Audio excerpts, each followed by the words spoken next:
Hey, Mount Hood territory, hope you're having as good of a day as I am because I'm fishing and it's called work and it's awesome. We're at the Sandy River in Dodge Park, one of my favorite spots in all of Mount Hood territory, and I'm joined by one of the preeminent fishing guides and experts, Mark here from the fly shop out at Welch's. You guys are like the preeminent experts of fishing, not just in Clackamas County, but recognized throughout the country. And I mean, A, I'm honored to be in your presence, but B, you've got some great fishing stories because we've got great fishing out here in Clackamas County, right? Well, thank you very much, Jared. I really appreciate that. Yeah, we're on the Sandy River, which is probably one of the best kept urban rivers in the world. The Sandy River originates on the slopes of Mount Hood at about the 6,000 foot elevation level.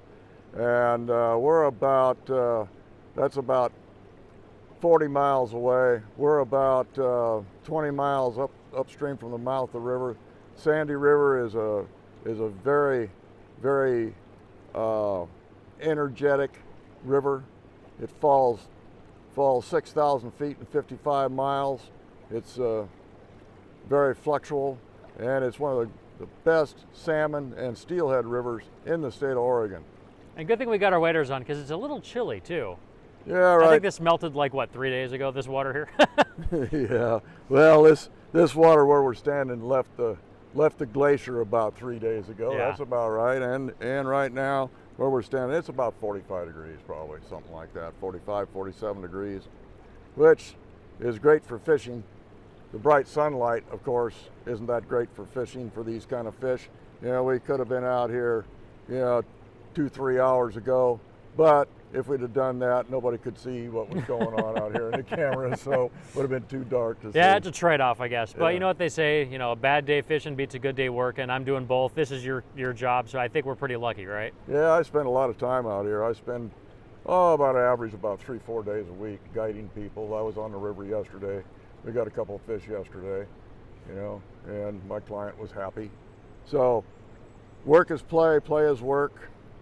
All you folks that are sitting in your office right now watching this video, you can be envious. It's all right. Glad you said that and not me. Well, you've got some really cool specialized equipment here. I mean, and we were talking off camera. It's kind of the best of the best, of course, from the fly fishing shop up there in Welch's.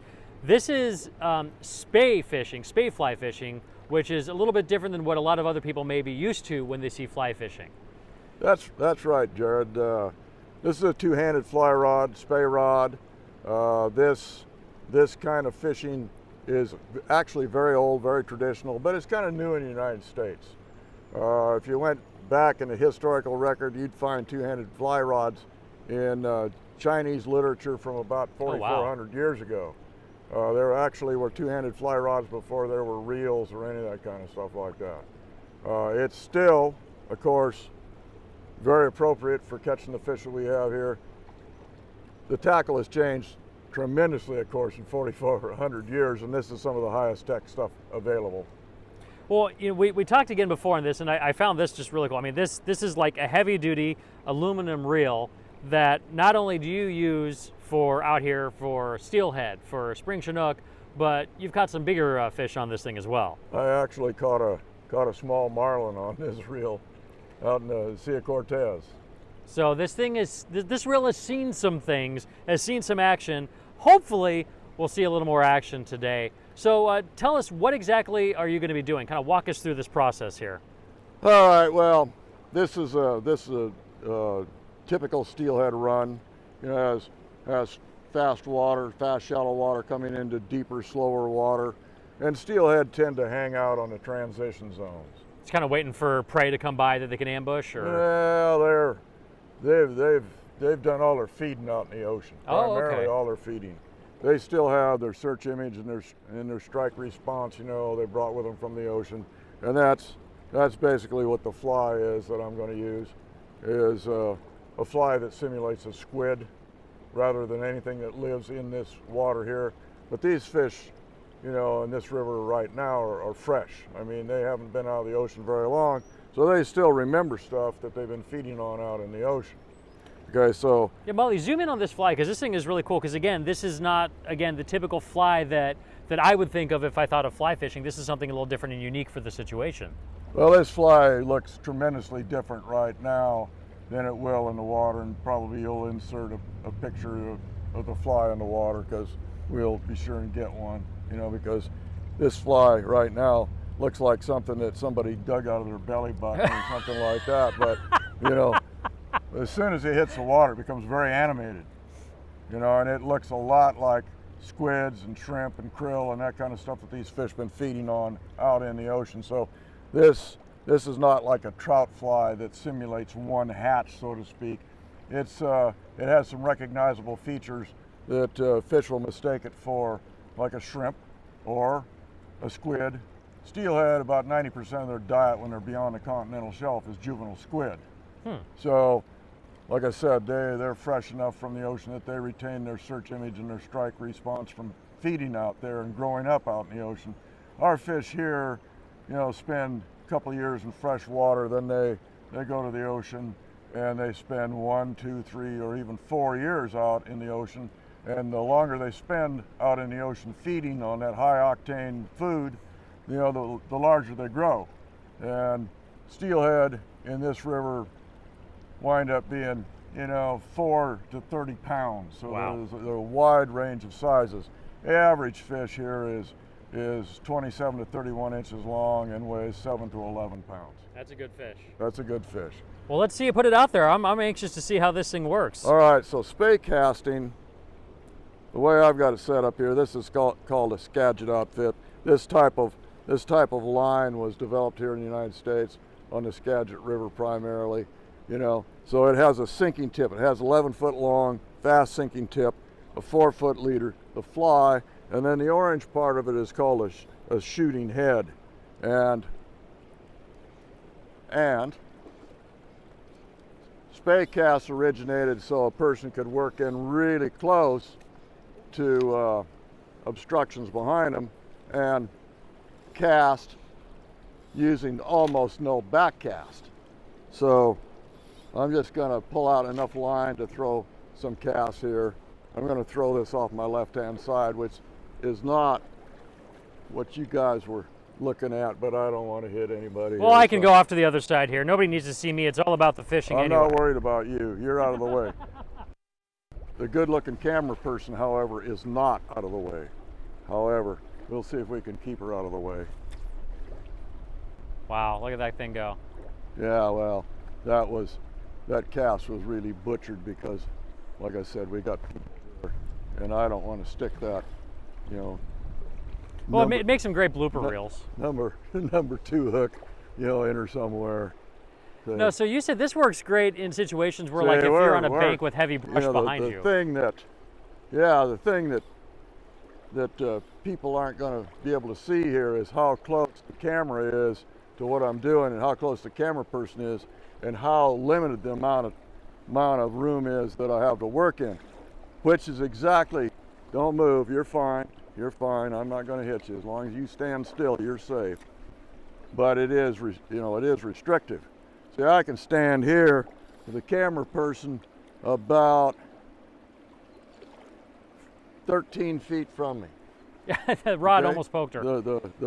The rod is 12.5 feet long, and the rod tip there when I swung it around was about, you know, somewhere in the neighborhood of, you know, 6 inches to a foot from her belly. And I'm casting right now about 50 feet, something like that, which is not a long cast for this outfit, but it just goes to show that, you know, and I'm not even lined up right. I'm lined up on the camera. I'm not even lined up on where I want the fly to go. So my casting equilibrium here is. But the thing that's getting me is you're making it work, so that just shows you know what you're doing. Well, I appreciate that. You know, I better know what I've been doing. I've been doing this kind of style of fishing for 40 years, about, you know, 3-4 days a week, so I better know what I'm doing by now. Now, if somebody else wants to know what you're doing, we've got a great event coming up where they can actually get the chance to learn themselves. Talk about the Spey the Clave event coming up. Yeah, we sponsor the Sandy River Spey Clave, which is, you know, that's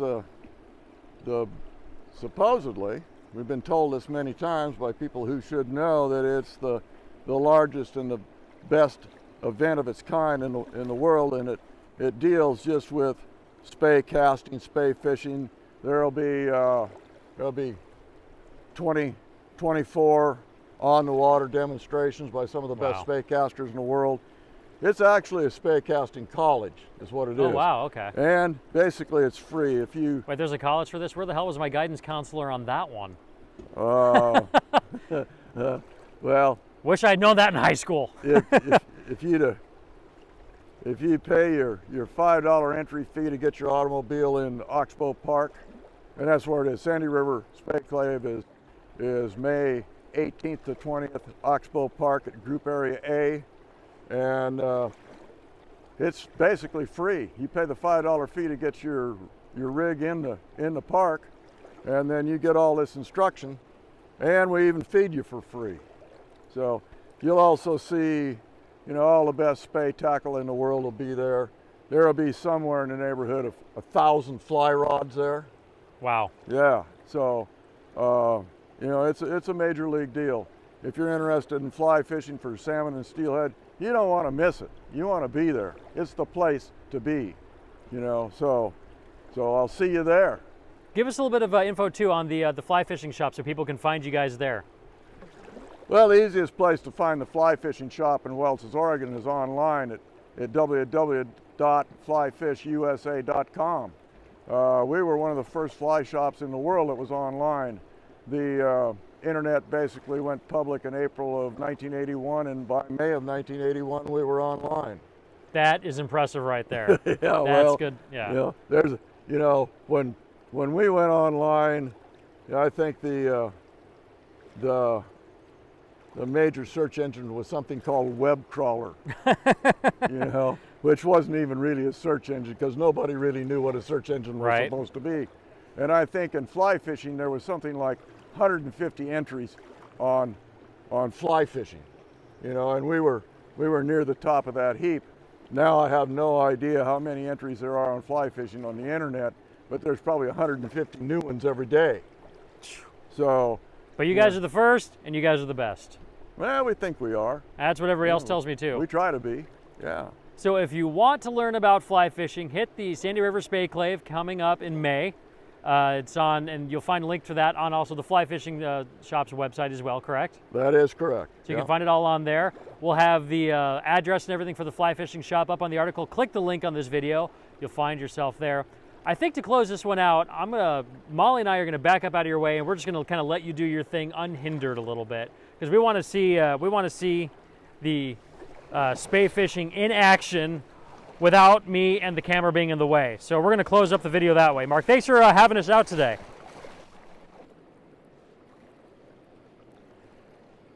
So what I'm gonna do here is I'm retrieving in my shooting line. Then I'm going to lift and position my line.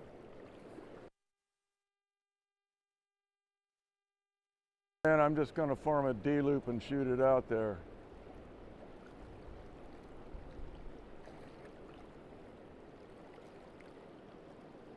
Now the fly is swinging across, and of course it looks like something that was alive out in the ocean.